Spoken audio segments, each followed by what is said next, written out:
Place Jean-Paul II de Yamoussoukro, capitale économique de la Côte d'Ivoire, les femmes du RAFA, réseau des associations des femmes actives d'Afrique, sont venues de l'intérieur du pays et de la sous-région ouest-africaine pour prendre part à leur journée socio-culturelle et sportive. Autour du ballon rond, ces femmes sont venues resserrer les liens de fraternité entre elles. Le RAFA, engagé dans l'autonomisation des femmes, sait également les divertir et surtout les unir. Nous sommes venus ici à Yamoussoukro, dans la région du Bélier, pour communiquer tout simplement de l'amour. De l'amour, penser à autrui en lui communiquant de l'amour de par le sport. Le sport qui est un facteur de développement et de cohésion sociale.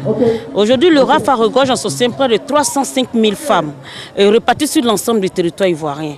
Et donc nous avons voulu faire ces 3 journées socio-culturelles à Yamoussoukro pour dire qu'on ne peut pas être heureux tout seul. Pour dire qu'il est bon qu'ensemble, main dans la main, nous puissions consolider la paix. Il n'y a que la paix qui nous permettra, un temps soit peu, de valoriser nos acquis, de valoriser le potentiel qui nous caractérise.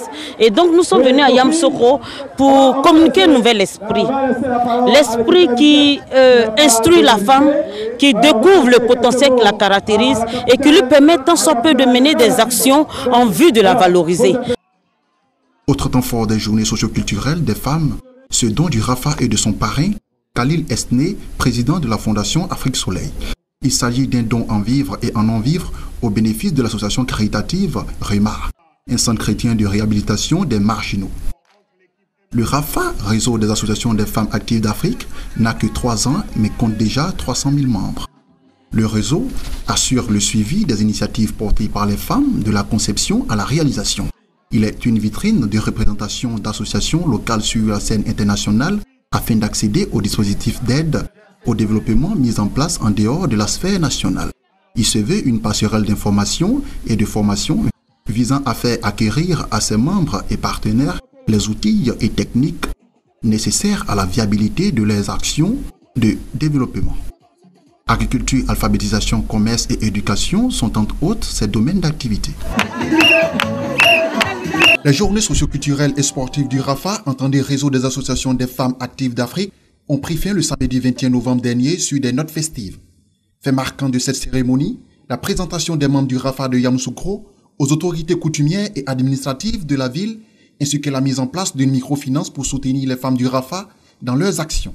Je pense que c'est dans l'ensemble que, main à main, nous allons travailler. Et le travail que je vais mener sur le territoire de Yamoussoukro, c'est pour mettre mes femmes d'association, les présidentes tout près de moi, toutes les femmes qui veulent bien entreprendre les activités. Comme elles doivent être au village comme en ville. Toutes ces femmes seront tout près de moi pour le travail au RAFA. Plusieurs membres du RAFA, venus de la CEDEAO et des différentes villes de la Côte d'Ivoire, ont pris d'assaut la place Jean-Paul II de Yamoussoukro pour accueillir et soutenir les présidentes et toute sa délégation. La présidente du RAFA a appelé à la mobilisation des femmes afin qu'elles puissent relever le défi qui s'offre à elles. Au-delà de tous ces jeux, c'est pour instruire les femmes à un nouvel esprit qui convient de se prendre en charge, qui convient de mener des actions en vue de leur autonomisation, en vue de leur permettre un temps soit peu de valoriser le potentiel qui les caractérise. Le message que nous sommes venus transmettre à la population est bien entendu pour le développement de la région et en particulier notre capitale économique. Débuté jeudi 19 novembre, les journées socioculturelles et sportives du RAFA ont été meublées par des matchs de football féminin, des marathons et des dons à l'association caritative REMAR.